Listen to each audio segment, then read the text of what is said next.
Hello student, তোমরা যেটা ক্যালকাটা ইউনিভার্সিটির আন্ডারে থার্ড সেমিস্টারের ছাত্রছাত্রী আছো এবং তোমাদের রাষ্ট্রবিজ্ঞান সাবজেক্টটা মাইনর সাবজেক্ট হিসাবে আছে, তোমাদের জন্য আজকের ক্লাসটা খুবই গুরুত্বপূর্ণ।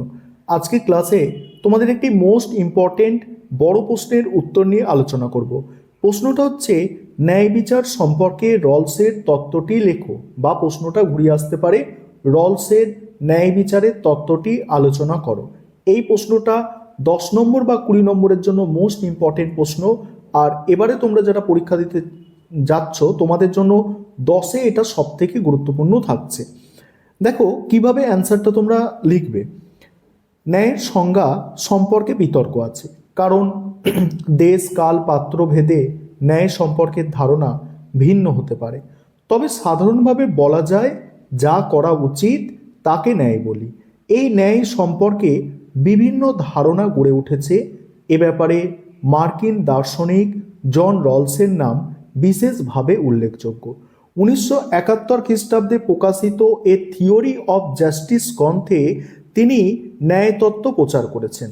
এখানে উল্লেখ করা যায়, রলস নয়া উদারনীতিবাদের সমর্থক, তারই প্রেক্ষাপটে তিনি তার ন্যায়তত্ত্ব প্রচার করেছেন। এই তত্ত্বের ব্যাখ্যা করতে গিয়ে বলেছেন, সাম্য নীতি যথেষ্ট নয়, ন্যায্য সাম্য থাকা দরকার। এই ন্যায্য সাম্য হলো ন্যায়। এ ব্যাপারে রলস উপযোগবাদকে আক্রমণ করেছেন। উপযোগবাদে বলা হয়েছে সর্বাধিক সংখ্যক মানুষের সর্বাধিক কল্যাণ, কিন্তু রলস এর প্রতিবাদ করে বলেছেন অধিক সংখ্যক সুখ স্বাচ্ছন্দ্যের জন্য কিছু মানুষকে উপেক্ষা করা যেতে পারে। এই ধরনের চিন্তাভাবনা ন্যায়নীতির বিরুদ্ধে। রলস বলেছেন, রাষ্ট্র মানুষের প্রাথমিক প্রয়োজনীয় দ্রব্য সামগ্রী সমাজে সমানভাবে বণ্টিত করবে, তবে অসম বন্টন অনেক সময় সমাজের কল্যাণ করতে পারে। এই অসম বন্টন ন্যায়নীতির বিরোধী হয় না। এই ন্যায় হলো সুবিচার।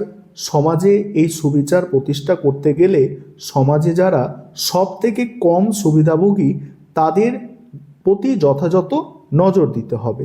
এই হলো ন্যায়ের দাবি। রলস এর ন্যায় সম্পর্কিত ধারণা অত্যন্ত জটিল। এখানে অনেক সমস্যা আছে।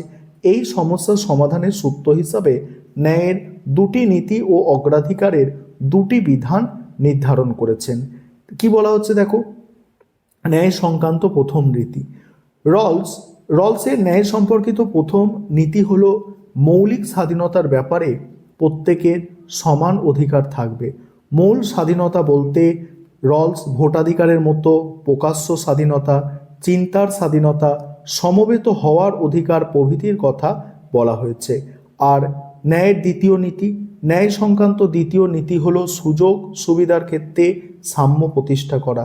দ্বিতীয় নীতির দুটো অংশ আছে, একটা বিভেদ নীতি আর একটা হচ্ছে সর্বাধিক নীতি। বিভেদ নীতি হলো এমন নীতি যেখানে অর্থনৈতিক ও সামাজিক বৈষম্যকে এমনভাবে বজায় রাখতে হবে যাতে সমাজে সব থেকে পিছিয়ে পড়া মানুষদের সুবিধা হয়। আর সর্বাধিক নীতি কি? সর্বাধিক নীতি বলতে বোঝায় সর্বনিম্ন সুবিধাভোগীদের সর্বাধিক কল্যাণ। ন্যূনতম সুবিধাভোগীদের বিভিন্ন আয় এবং সুযোগ সুবিধাকে সর্বাধিক করায় এই নীতির মূল কথা। এই নীতির মাধ্যমে ন্যায় প্রতিষ্ঠিত হবে। পিছিয়ে পড়া মানুষদের বেশি পরিমাণে সুযোগ সুবিধা দিতে সমন্বয় গোষ্ঠীর ওপর যত বড় ক্ষতি চাপানো হোক না কেন তা সবসময় ন্যায়সঙ্গত। এবার অগ্রাধিকারের বিধান, সেখানে কি বলা হচ্ছে, রলস ন্যায় ও সাম্য সম্পর্কিত দুটি নীতির সঙ্গে অগ্রাধিকারের দুটি বিধানকে যুক্ত করেছেন। প্রথম বিধান হলো স্বাধীনতার অগ্রাধিকার সম্পদ বন্টনের নীতি থেকে বেশি গুরুত্ব পাবে। অগ্রাধিকারের দ্বিতীয় বিধান হলো দক্ষ বন্টনের থেকে সুযোগ সুবিধার ন্যায্য সাম্যের ওপর অগ্রাধিকার দিতে হবে। এবার মূল বক্তব্য। রলসের ন্যায় সম্পর্কিত মতবাদ পর্যালোচনা করলে কতগুলি বিষয় স্পষ্ট প্রতিপন্ন হয়। এই বিষয়গুলি উল্লেখ করলে রলসের ন্যায় সম্পর্কিত ধারণার সাম্যক পরিচয় পাওয়া যায়। প্রথমত কি, রলসের অভিমত অনুযায়ী ন্যায় বলতে সুবিচার বা ন্যায্যতাকে বোঝায়। দ্বিতীয়ত, ন্যায়ের দাবি অনুযায়ী সকল প্রাথমিক দ্রব্য সামগ্রী সমানভাবে বণ্টিত হবে যতক্ষণ না সর্বনিম্ন সুবিধাভোগীদের সুবিধা লাভ হয়। বিদ্যমান অসাম্যমূলক কাঠামোর মধ্যে সর্বনিম্ন সুবিধা ভোগের সর্বাধিক লাভের মধ্যেই ন্যায় বর্তমান। তারপরে তৃতীয়ত, স্বাধীনতা ও সাম্যের উদ্দেশ্যে উপযুক্ত নীতি নির্ধারণ হলো ন্যায়ের উদ্দেশ্য। চতুর্থ, একটি বিশেষ ধরনের সমাজের কথা বলা হয়, আর এই সমাজে স্বাধীন ও সমান ব্যক্তিবর্গের মধ্যে সহযোগিতার ন্যায্য ব্যবস্থা বর্তমান থাকে। 5, জনসাধারণ নিজেদের স্বাধীন ও সমান মনে করে। এবারে সমালোচনা আছে, কিছু আলোচনা করব। তার আগে দেখো যে তোমাদের যদি এই প্রশ্নটা 10 নম্বরে আসে তবে তো এত লেখা যাবে না।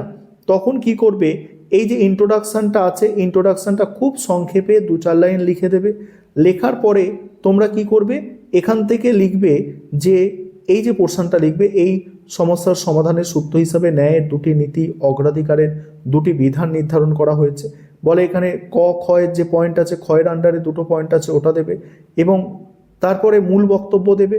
মূল বক্তব্য দিয়ে সমালোচনার 2টো পয়েন্ট এবং মূল্যায়ন দিয়ে শেষ করবে।